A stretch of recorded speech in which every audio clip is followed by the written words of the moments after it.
सादर जय हिंद। मैं आपका अपना साथी एसडीएम सुरेश केएम आप सभी का अपने YouTube चैनल में आपका हार्दिक स्वागत करता हूं। आज का वीडियो ग्रामीण क्षेत्र में रहने वाले उन लोगों के लिए है, उन किसानों के लिए है, उन कृषि के खातेदारों के लिए है, उन खेत में काम करने वाले काश्तकारों के लिए है जो अपनी जमीन पे होने वाले बंटवारा कराना है या फिर खातेदारी की घोषणा कराना है या किसी प्रकार की कृषि भूमि पर होने वाले विवादों का समाधान करने के लिए राजस्व कोर्ट में आते हैं, अपना प्रार्थना पत्र या अपना दावा या मुकदमा राजस्व न्यायालय में पेश करते हैं। तो उन लोगों को राजस्व कोर्ट या राजस्व न्यायालय में जो दावा पेश करते हैं उन संबंध में मैं आपको जानकारी देना चाहता हूं, ताकि इस जानकारी को आप अपनाकर राजस्व न्यायालय में त्वरित रूप से अपना न्याय प्राप्त कर सकें। मैं अगर आपको बात कहूं कि आप राजस्व कोर्ट या राजस्व न्यायालय में दावा क्यों करते हैं, तो यह दावा इसलिए होता है जब आप अपनी जमीन या अपने कृषि भूमि पर बंटवारा कराना चाहते हो या किसी प्रकार की घोषणा कराना चाहते हो या कोई विवाद होता है तो आप आपसी सहमति बनाने का प्रयास करते हैं या सार्वजनिक समाजों के बीच में बैठक कर समझौता या सहमति बनाने का प्रयास करते हैं। जब आपसी सहमति नहीं बन पाती तब आप उनको न्याय प्राप्त करने के लिए राजस्व कोर्ट में आप अपना दावा पेश करते हैं। जब दावे की बात करूं, दावे में दावा एक लिखित अभिकथन होता है, लिखापढ़ी होती है जो राजस्व न्यायालय में पेश किया जाता है। इसमें वादी कौन होता है, प्रतिवादी कौन होता है, इसमें विवाद की जड़ क्या है और आप क्या न्याय प्राप्त करना चाहते हो उसका मेंशन होता है। और ये दावा अपने वकील के माध्यम से राजस्व कोर्ट मतलब सहायक कलेक्टर के न्यायालय में दावा पेश करते हो। जैसे ही दावा पेश हुआ राजस्व न्यायालय में, जैसे ही दावा पेश हुआ या सूट पेश हुआ तो जो पीठासीन अधिकारी होता है या असिस्टेंट कलेक्टर होता है वो उस दावे को मार्क करे जिसमें लिखा होगा कि ये दावा इस राजस्व कोर्ट में नियमानुसार पेश किया जा सकता है। तो रीडर इस चीज को वेरीफाई करेगा और जब वेरीफाई हो जाए तो उस दावे को रजिस्टर्ड कर देगा। ये तो सिंपल बात, जब दावे को आप पेश करते हो और वो दावा उस राजस्व न्यायालय में रजिस्टर्ड हो जाता है। उसके बाद सबसे बड़ी बात आती है नोटिस तामील कराना। ये मतलब कोर्ट के द्वारा जारी किए जाते हैं नोटिस, और उस नोटिस को वादी जो दावा पेश कर रहा है वो नोटिस इस न्यायालय में राजस्व न्यायालय में पेश करेगा। वही नोटिस उस प्रतिवादी या जो विरोधी पक्षकार है उनके पास जाएगा। उसमें उसके उस नोटिस में वादी का नाम, प्रतिवादी के नाम, प्रतिवादियों के नाम, कोर्ट में जो दावा पेश हुआ उसकी प्रति संलग्न होगी, जिसमें राजस्व न्यायालय की मोहर के साथ वो तारीख, जिस तारीख को वो तारीख पेशी दी उसका सबका मेंशन कराकर उसको नोटिस के लिए भेजा जाता है। अब नोटिस या सम्मन जो जारी होते हैं वो तीन तरह के होते हैं। एक पहला सम्मन जारी करना, सम्मन की तामील करना, मतलब जब नोटिस आप कोर्ट के द्वारा जारी, साधारण नोटिस जो पेश किया जाता है वो सम्मन जारी किया जाता है। तब जब सिविल न्यायालय में सम्मन तामील कराने की जिम्मेदारी संबंधित पुलिस थाने की होती है, उसी तरह राजस्व न्यायालय में साधारण नोटिस तामील करने की जिम्मेदारी संबंधित तहसील की होती है। और तहसीलदार के ऑफिस में जो सवार होता है वो सवार के द्वारा ये नोटिस संबंधित पक्षकारों को जारी किया जाता है और वहां से वो नोटिस तामील किया जाता है। दूसरा जो प्रोसेस होता है नोटिस को तामील कराना वो रजिस्टर्ड एडी के द्वारा होता है, जो संबंधित पोस्ट ऑफिस के द्वारा रजिस्टर्ड एडी के द्वारा नोटिस की तामील कराई जाती है। तीसरा होता है अखबार साया कराना। इन दोनों के माध्यम से अगर जानकारी प्राप्त नहीं होती है तब सामूहिक रूप से उन सभी दावे की सूचना या सूट की सूचना संबंधित उस लोकल या राज्य स्तर के न्यूज़पेपर में छापी जाती है, जो उस ज्यूरिडिक्शन में सब लोगों के पास वो न्यूज़पेपर जाता है। ये तीन प्रोसेस के माध्यम से आप अपना नोटिस या तलबी तामील करा सकते हो। अब सबसे बड़ी बात है नोटिस की तामील एक सही तरीके से तामील होना अनिवार्य है। सही और उचित तरीके से अगर नोटिस की तामील हो जाती है तब नोटिस का जवाब आता है। अगर नोटिस की तामील अदम तामील बिना तामील होकर वापस आती है तो संबंधित वादी पक्षकार को यह जिम्मेदारी अनिवार्य रूप से जिम्मेदारी होती है कि वह 7 दिवस के भीतर भीतर उस राजस्व न्यायालय में नए नोटिस या नए समन जारी करवाना अनिवार्य है। अगर वो नहीं करवाता है तो उस कोर्ट के द्वारा उस दावे को खारिज करने जैसी कार्रवाई भी की जा सकती है।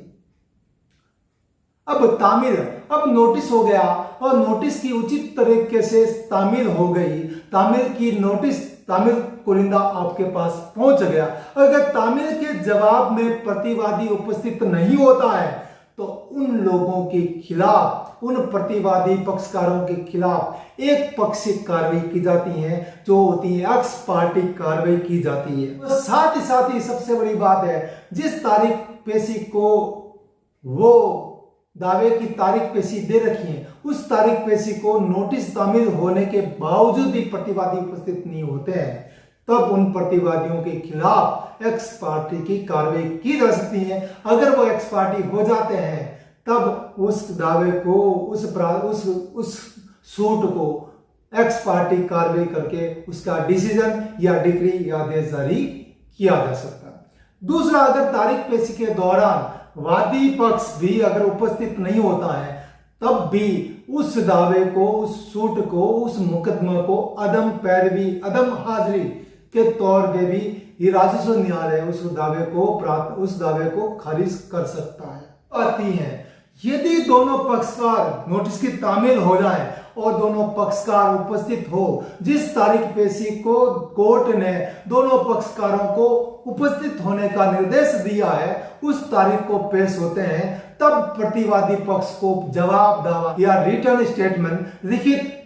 स्टेटमेंट मतलब जवाब दावा पेश करना पड़ता है कि आपके द्वारा जो आपके खिलाफ जो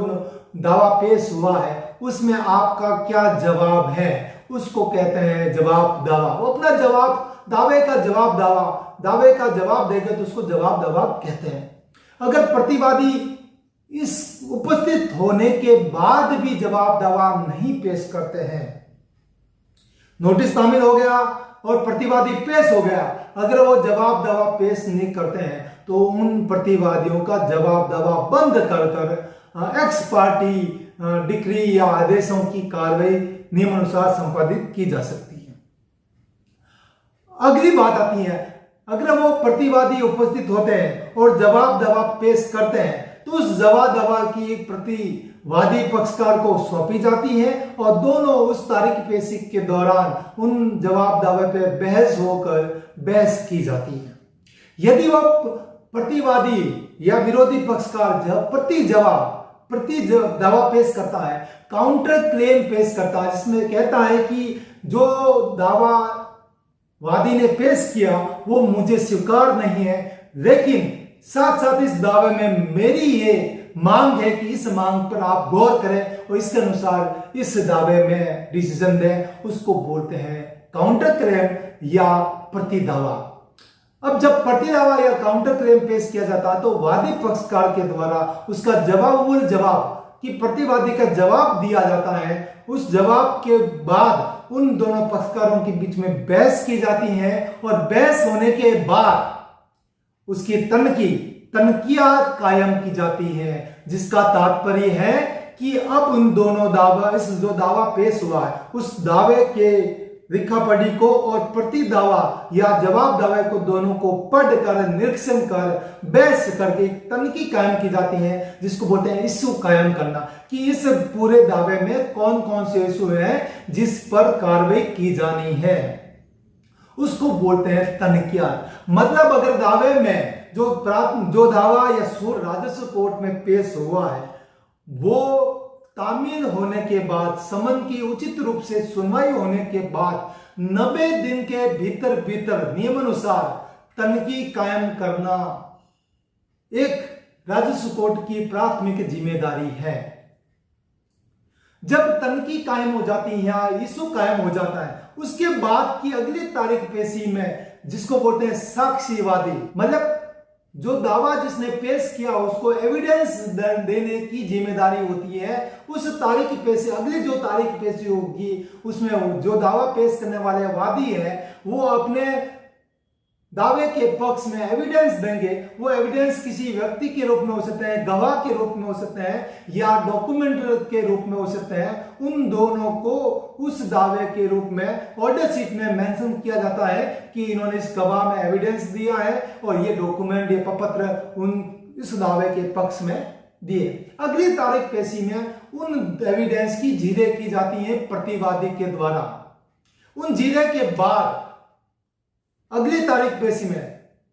प्रतिवादी अपना एविडेंस पेश करेगा, वो अपने दावे के विरोध में अपना गवाह पेश करेगा और अपना प्रपत्र या डॉक्यूमेंट पेश करेगा कि जो दावा पेश किया है वो मुझे मान्य नहीं है और मैं उस दावे के संबंध में ये गवाह पेश कर रहा हूं और साथ साथ में प्रपत्र या डॉक्यूमेंट इसके संबंध में पेश कर रहा हूं ताकि इस इशू कायम हुआ उसमें हमारे अनुसार डिसीजन हो सके।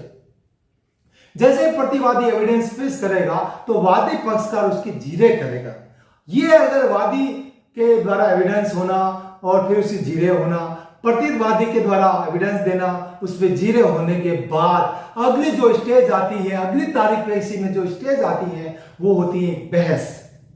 या आर्गुमेंट। बहस उस अगली तारीख पेशी में बहस कर दी जाती है। लिखित बहस भी हो सकती है, मौखिक बहस भी हो सकती है और उसके बाद बहस होने के बाद ये माननीय राजस्व न्यायालय या असिस्टेंट कलेक्टर का न्यायालय उस बहस की अगली तारीख पेशी तक उसको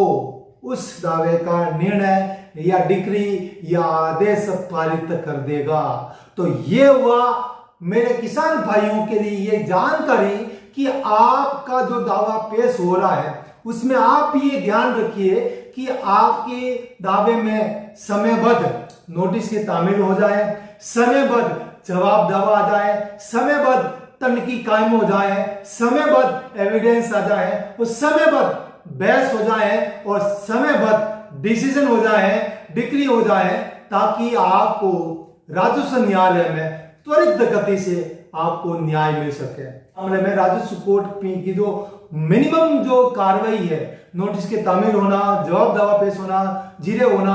या एविडेंस पेश करना, वो आप समयबद्ध करवाएं ताकि आपको राजस्व कोर्ट अपनी प्रशासनिक बाध्यता के बावजूद आपको न्याय प्रदान करने में पूरा प्रयास कर सके।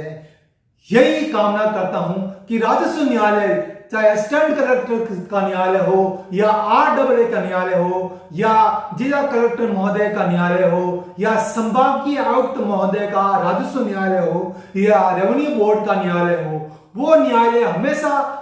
किसानों के साथ खड़ा है और वो आपको न्याय दिलाने में महत्वपूर्ण भूमिका अदा करता है। और वो यही चाहता हूं कि मंशा हमेशा ये रहती है कि किसानों को किस प्रकार त्वरित गति से न्याय मिल सके, इसलिए राजस्व न्यायालय आपके साथ खड़ा है, आपको न्याय प्रदान करने में पूरी प्रयास रहेगा। ये जानकारी उन किसानों के लिए है और उन काश्तकारों के लिए है ताकि ये जानकारी लेकर वो इस राजस्व न्यायालय की